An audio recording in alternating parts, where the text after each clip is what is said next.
अस्सलामुअलैकुम वरहमतुल्लाह। एक तरफ एक बार फिर से कैसर अहमद राजा साहब ने इंजीनियर साहब को संगीन जवाब दिए हैं और दूसरी तरफ पीर हक खतीब साहब की एक और करामत एक्सपोज हो चुकी है। और सबसे अहम खबर तो ये है कि रिसेंटली ओवैस रब्बानी साहब ने अपने किसी महबूब के नाम एक पैगाम भी भेजा है। आइए इन तमाम अपडेट्स को देखते हैं। सबसे पहली और बड़ी अपडेट ये है कि रिसेंटली इकरारुल हसन साहब ने अपनी लेटेस्ट वीडियो में पीर हक खतीब साहब की आंखों से चैन निकालने वाली करामत को एक्सपोज किया और बाकायदा अपनी वीडियो में खातून की आंखों से पीर साहब की तरह आंखों से चैन निकाल कर दिखाई, जिसे आप यहाँ पर वीडियो में देख भी सकते हैं। लेकिन रिसेंटली मुफ्ती फजल हमदर्द साहब ने पीर हक खतीब साहब की करामात का दिफा किया। मुफ्ती साहब ने ये कहा कि अगर हम मरे हुए बुजुर्गों की करामात को मानते हैं तो हमें पीर साहब की करामत को भी मानना चाहिए। और इसके साथ साथ मुफ्ती साहब ने पीर साहब की करामात को एक हदीस के जरिए भी दिफा करने की कोशिश की। पीर साहब की तरफ से ये ओपनली चैलेंज भी मौजूद है कि कोई शख्स आए और हमें झूठा साबित कर दे।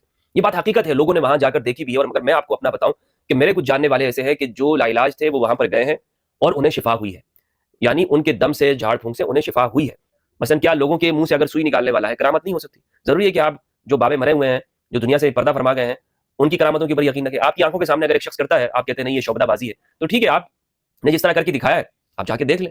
अबू सईद खुदरी रज़ी अल्लाह तआला अन्हु के दम से, झाड़ फूंक से उन्होंने एक शख्स के ऊपर उसको पड़ा, झाड़ फूंक की, और वो शिफायाब हो गया। एक कबीले का सरदार था, पूरी रिवायत है बुखारी की, गालिबन 5007 नंबर की रिवायत। तो वरना अगर कोई आपका दावा है तो मैं अर्ज कर दूं थोड़ा सा, अगर आपको कॉन्फिडेंस है कि आपके बुजुर्गों की अजीमत है तो आप उनके सामने सांप डसवाएं, कोबरा, इंशाल्लाह वो दम डालेंगे, आप ठीक हो जाएंगे।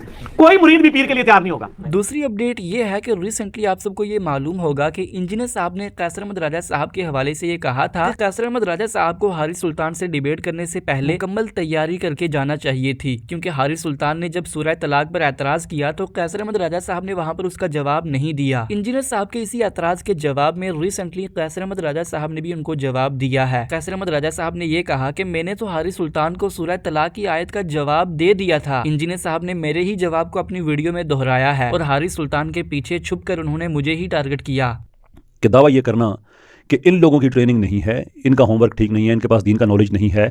मैं बताता हूं कि इसका जवाब कैसे दिया जाता है और जवाब बताते हुए आप वही जवाब रिपीट करते जो डिबेट में दिया जा चुका है। That's it, nothing new there. यार इस इंजीनियर साहब इस हद तक ना जाएं। ठीक है, इंसान की इंसान से मुखालफत हो जाती है, मेरी आपसे कोई ज़ाती मुखालफत नहीं है, लेकिन आप इतने दूर ना जाएं कि आप इन हरकतों पे आ जाएं।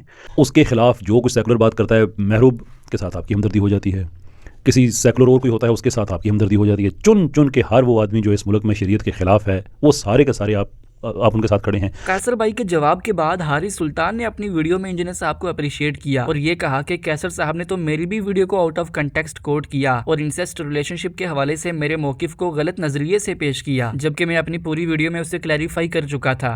तो इसने अब झूठ बोलने के लिए, मुझे गंदा करने के लिए पहली दफा ये वो क्लिप यूज किया है, जो कि इसको भी पता आउट ऑफ कॉन्टेक्स्ट है, सबको पता आउट ऑफ कॉन्टेक्स्ट है। इसी वजह से इसने आज से पहले कभी यूज भी नहीं किया। तो अब जरा गौर से देखिएगा कि इसने क्या प्रेजेंट किया है और मैंने क्या कहा था। फिर एक आदमी जो ये मानता है डिबेट के दौरान कि हम मुल्हिदीन के नज़दीक सगी बहन के साथ ज़िना करना कतई तौर पे गलत नहीं है। आप ये कहते हैं कि एब्सोल्युटली जो इंसेस्ट है ये एब्सोल्युटली गलत नहीं है। Did I get that right?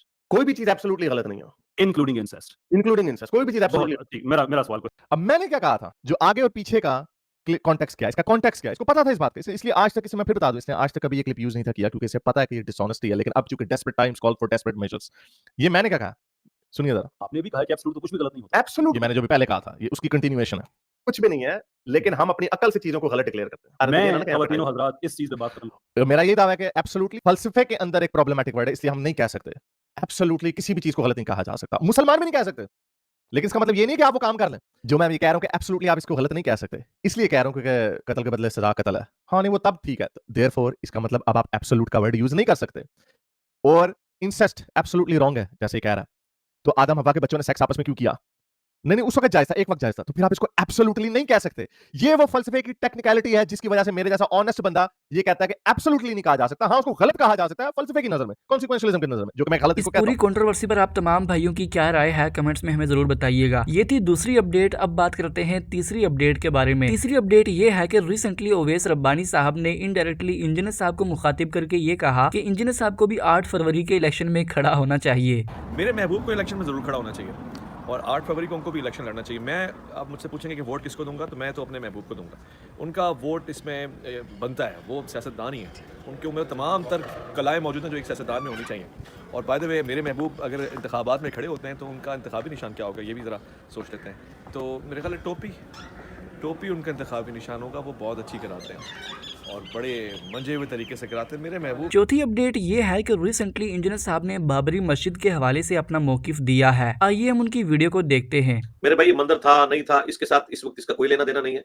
मैं इसके ऊपर पहले भी गुफ्तगू कर चुका हूँ काफी दफा, क्योंकि ये मसला आए दिन उठता रहता है। इस वक्त जरूरत यह है कि आप जो इंडिया के मुसलमान हैं, वो बजाय लड़ाई झगड़ा करने के, कत्ल गारत करने के, अपनी सियासी जो जिद्दोजहद है, पॉलिटिकल स्ट्रगल है, उसके ऊपर आप तवज्जो दें। ये मार कुटाई करने का कोई फायदा नहीं, उल्टा इस्लाम को नुकसान ही होगा। मैं हाथ जोड़ के आपसे रिक्वेस्ट करता हूँ, ऐसे मौलवियों से बचें जो आपको लड़ाई झगड़ा करने की तरकीब दिला रहे हैं, ये आपका नुकसान करें। ये थी आज की सारी अपडेट्स। मिलते हैं इसी तरह की नई अपडेट्स के साथ, तब तक के लिए अल्लाह हाफिज।